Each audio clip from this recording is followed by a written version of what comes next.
Hello ladies and gentlemen, this is Blue Maxima and I'm here checking out Riders Republic. Mainly the open beta, although frankly, this game is polished enough that this could be the full release and most people would probably be like, that's okay. I'm playing the PC version here, I've got the graphics on Ultra, I've got a pretty damn solid performance all the way through, and very little in the way of bugs. Although it is an always online game, because of course it is, so if your internet connection flutters for even a second, you'll be kicked back out to the main menu. Oh, and one other thing I forgot to mention, the AI ghosts are apparently controlled by the server, and they can bounce around all over the goddamn place. And the physics seems to be like 50-50, whether or not you'll be the one that suffers more, or they'll be the one that suffers more when you run into them. That's bloody annoying to deal with, and it doesn't look very good. But that's Ubisoft for ya. So, Riders Republic is gruel. And I mean this in the sense that it's Ubisoft gruel. And if you've played any sort of like Ubisoft game in general, you'll know exactly what I mean. It's got the exact same XP, leveling, and event systems that are designed to keep you on the hook and aren't designed to actually make you excited to see what's coming next. In terms of just making big number get bigger. It's got a big open world which, if it wasn't for all the people that go through, would feel really empty. And I will admit, I'll actually give them credit for the having everybody in just like ghost form, just going around the map doing their own thing. That's pretty neat. I like that functionality. But it's still a really big Ubisoft open world with a lot of places to go and nothing worth seeing. There is a bunch of like little things they have hidden around the place, and you do have an ability to make your own line, but during my little exploration of the map, I just found myself thinking there's nothing really that special here, there's nothing I really want to do with this. So, neat feature, not that much in the way of use. And both of those things are enough to turn me off Riders Republic already, just because it feels more like it's trying to keep you in the grind and the curve, instead of actually letting you have fun being a mountain bike rider, or a snowboarder, or a wingsuit wearer for that matter. But I'll tell you the big problem with Riders Republic's gameplay. It's that it's a really cool idea that Ubisoft is corrupted. Because the thing about Ubisoft is that they tend to have these really cool ideas, but then they streamline, they chop away, they slim down, they do everything they can in order to make the games appeal to as many people as possible, but they lose any and all opportunity to make anything that's even remotely special. And Riders Republic suffers from this in spades. Now, the reason why I talk about this is because when I was playing this, I found myself thinking, when I was on the mountain bike, I'd rather be playing Downhill Domination right now. And when I was playing the snowboarding sections, or the skiing sections, because they're technically the same, I found myself thinking, I'd rather be playing SSX3 right now. Because both of them do such a better job at communicating the feel, the physics, and the general satisfaction of being a really good snowboarder, a really good bike rider, a really good, well, that's pretty much it really for those games, but the way they work is that you can feel all the little movements you make with your snowboard, how you would be carving it up, how you would be affected by trying to turn in one direction, and how that momentum would carry on while you're in a snowboard. When you're on a mountain bike in Downhill Domination, you can feel every pedal ever so slightly changing your position on the track. You can feel like the hills under you and how they really affect you as you're going. And that made those games, second to second, some of the most satisfying extreme sports examples that you could find on any console. Because hell, they brought SSX back for the 360 and that sure didn't help. So, having played those, and in differing levels loved those, Riders Republic. How does it handle being on skis or on a mountain bike or on a snowboard? It handles them by pretending to be a motorbike, which is, I know, extremely bizarre considering the subject matter, because you look at the image on screen, right? It's not a bad looking game. It is definitely not a bad looking game. The environments are decent looking, the animations are good, and it runs at a smooth clip, and it's not an ugly game to look at by any sense of the imagination. But it's still relatively generic on top of all that. Although I don't know what I'm asking for, because if they try and make it less generic, it'll probably just turn out to be more Fortnite than anything else. Fortnite has poisoned enough shit already.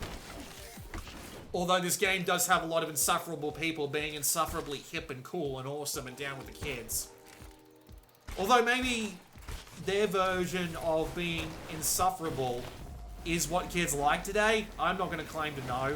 I'm not old enough, well, I'm not young enough to be a kid anymore, so maybe the kids do like this sort of shit, but God, I hate it. But anyway, it really does feel like you're driving a motorbike. That's the weird thing. All the controls in this game, no matter what sport you're playing, work exactly the same. Your right trigger is your accelerate. Your left trigger is your brake. Sometimes you can use it to do things like drifts if you're on a mountain bike. You've also got a literal nitrous button. No, it's literally a nitrous button. It makes you do a speed up animation and then you'll speed up. And then when you're in the air, you can press a few different kinds of buttons and you'll start doing tricks. I was still trying to figure it out while I was playing this footage that I'm recording here, so, you know, I admit that I'm not that good at it, but I can still critique it anyway. So, it really does feel like a motorbike, even when you're on the snowboard. Because even the snowboard doesn't even have the nitrous bar, but it's just odd. Because you're looking at this guy on screen, you're looking at this biker, and you're thinking, okay, I'm holding the accelerate button, and I should be like, the bike should be moving a fair bit to the left and right. It should be having some effect on how my turning works. It should be having some effect on how the bike feels, on how the snowboard feels, on how my turning works, how what the ground is like, how it reacts under me other than just slowing me down. But this game just feels like a really generic motorcycle racing game with a different skin on top. Just because the characters don't react in the ways that you would expect for someone pedaling really hard on a motorcycle, or someone trying to go as fast as they can with their skis, and having each ski hit the ground be like an individual boost forward. Or with the snowboard, how he does like little twists and everything, but it doesn't affect the board or the way it's supposed to feel. That combination of the controls and the visuals. It just doesn't feel right. It feels like you're driving a motorcycle in a really generic racing game, but it's got an extreme sports skin over the top of it. And it's just not fun. There's no depth to it. You don't need to worry too much about learning how to really ride your snowboard or your bike or anything like that, because it's just so dull. There's nothing to the physics whatsoever. Downhill domination and SSX, it would take you a while to learn how all of that worked. It would take you a really good long while, especially in the case of SSX, to learn exactly how the board would move when you would do turns, exactly the lines you would have to take in order to go around corners. This game doesn't have that. It just feels like, as I said, just a motorcycle.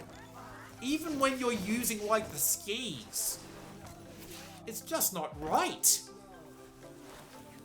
And so there's no depth to it.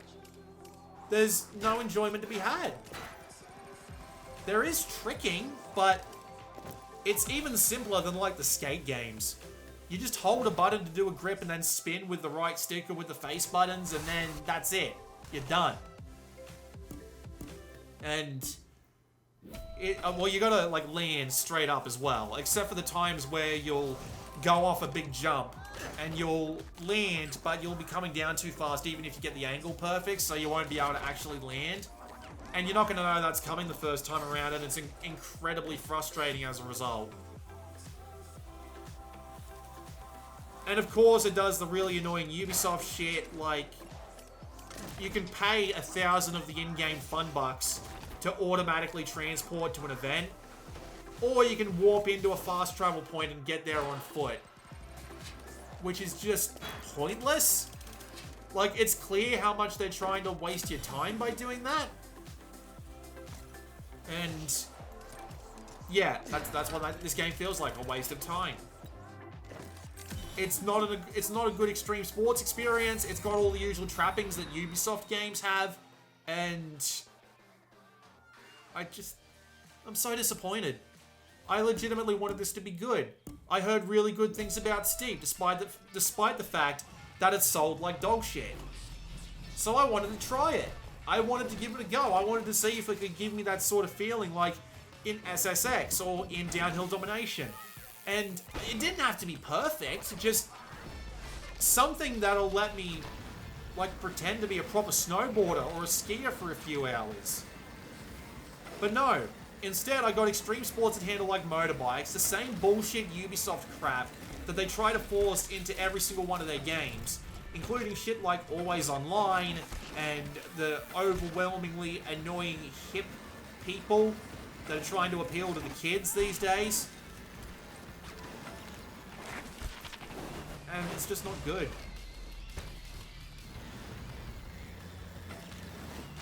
If you'll excuse me, I'm going to go play Downhill Domination for a bit. This has been Blue Maxima. I'll see you all next time.